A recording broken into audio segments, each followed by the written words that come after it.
Hello and welcome back. Today we've got some great news.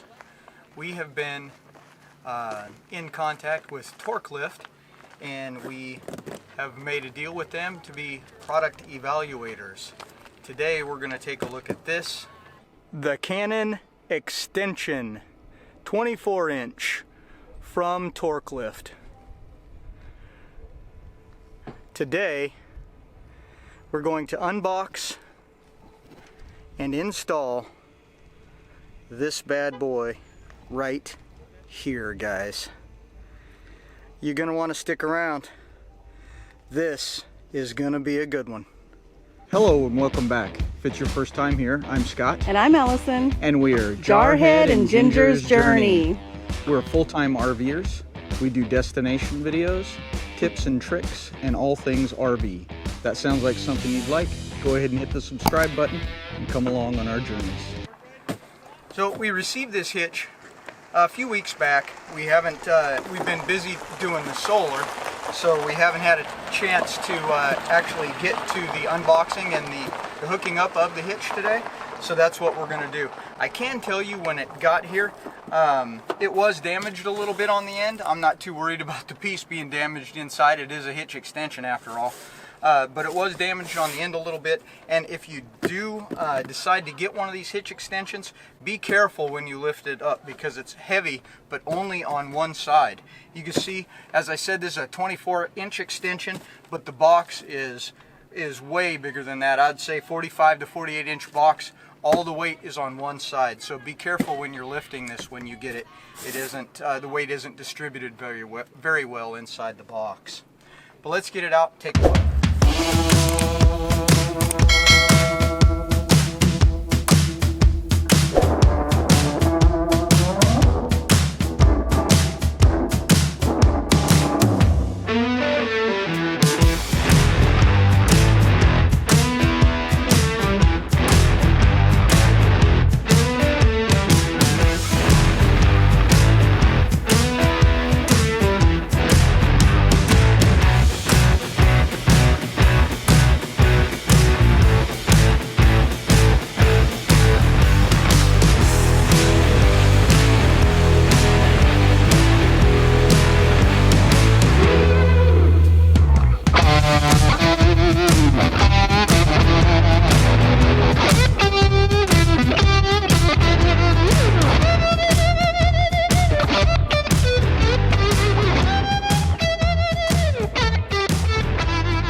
Well, here it is, all unboxed, guys. We've got the reducer sleeve there, because if you look down here, the receiver on the truck is 3, I think, or 4-inch, so we need to get a little bit smaller to go inside there.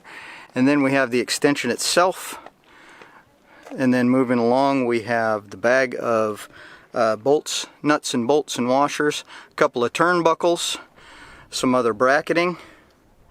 Over here we have some chain and some, not sure what you call these, but little buckle ends. And then we have pins and the ever important Torklift instructions there. So all of this is going to end up being our new 24-inch Canon extension on the back of the Ford. Can't wait. Let's go.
guys, we're on step 2 and I already have had just a little bit of a hiccup.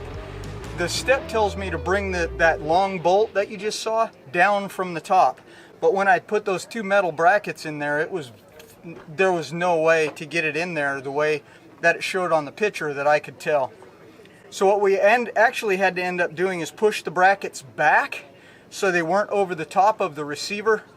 Get that bolt put up all the way up into where the bumper is. Pull that bracket forward so then it could drop in through the hole. I'll show you what I'm talking about right here. So here's the bracket, and it says when you put this bracket in to face it backwards towards the rear of the vehicle. But as you can see here, there's only a little over a ½ inch of clearance there. There was no way that I could see to get that bolt in there. Had my friend come over and he was monkeying with it when I was on tech support, and he actually figured out how to do it. So you have to push this bracket back a ways, get the bolt pushed up this direction behind your bumper, then pull this all the way forward, and then you barely have enough room to manipulate your fingers in there and the bolt will drop through. After you get it to drop through, you put all the washers and the nut on this end, and then you can crank it down that way. So that was my first hiccup with the installation. Couldn't figure out how to get that big old 6-inch bolt to drop down from the top. I guess worst case scenario, according to the guy I talked to, he said you could put it up this way if you do run into a scenario where that won't work.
In step 4, where I'm at now, it wants me to attach the shackles to the chain. Not as easy as it sounds or looks in the instructions. It has to be in, you have to angle it just the right way to get it to actually go through there. So you can put the pin through here. Once you get the chain on there like that, you can then take this pin, it goes in the hole, and then that pin goes through and then tightens down, and that's how it holds your chain inside the shackle onto the receiver itself. So it took me a second to figure that out. I was like, uh-oh, this isn't no good because the chain won't go through the shackle. But it does fit, guys, it does fit.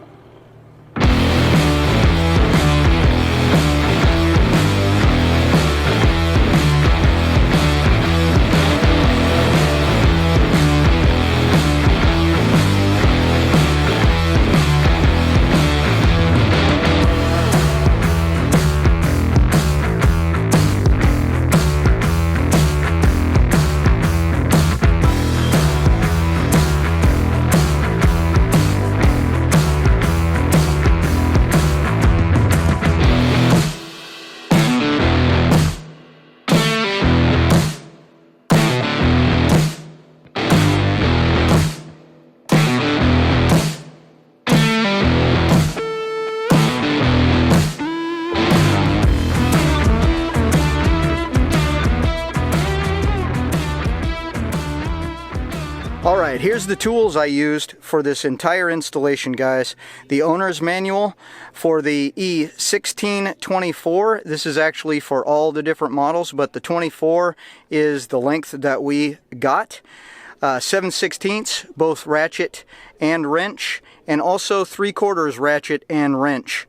The one I grabbed happened to be deep well on the 3/4. I don't think you'll need the deep well. a short socket should work fine.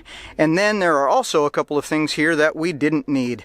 The screws, the self-tapping screws here, the two little ones that came with the extension, are used only if you're going to put a clamp on the wires going out here to the end of the extension, so I won't use that.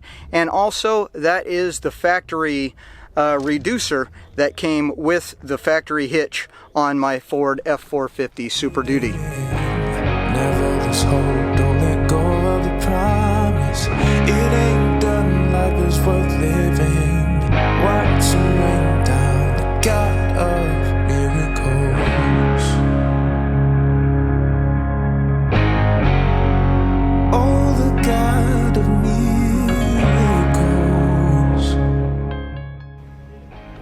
This installation was only 6 steps. There was one hiccup where I couldn't get the long bolts in right here, but that was figured out and we were able to get them in the correct direction. Other than that, I would say know how turnbuckles work. So before you put these on here, I would loosen both of the eye bolts out of it about 1 inch or 2. That way when you put it back on here, you don't have to take it back off to do that later. So loosen up your turnbuckles a little bit, and then figuring out the correct angle to get the shackles through the chain was the hardest thing. Guys, we are out here today, still in Arizona Desert, out by Quartzsite. We are at the Truck Camper Rally 2024. There was over 500 truck campers that were registered to come here. I have had a lot of visitors today, and it took me almost all day to film this so far. But if I wasn't filming, this thing probably would have been done in, I would say, maybe 10 minutes at the most, guys. There's no super duper torque specs, nothing like that. Everything says snug it up, tighten it up until the lock nuts or the lock washers are squished all the way, you know, stuff like that. So you don't have to worry about torque spec and things like that. You take out the old receiver piece, you put in the new stuff, tighten down a few bolts, and that's it, guys. This is super simple installation process. It fits any type, other type receiver you want to put on here for the ball. All that stuff is great. And it also comes with the reducer, just like the truck did originally. So if you need that, you have that as well if you didn't have one prior. If you do, now you have 2, I guess. But guys, I cannot say enough about Torklift products. These things are top-notch for sure, all the way. You by now have seen the specs on this. If not, I will put it in the description as well. If you want to know all the part numbers and things like that that we got, it'll be down in the description also. Well, if you're still here, thanks for sticking around to the end, guys. And as always, Semper Fi. And God bless. Hey, we're Kevin and Deborah from Our Second Life, and we'll see you next time on Jarhead and Ginger's Journey.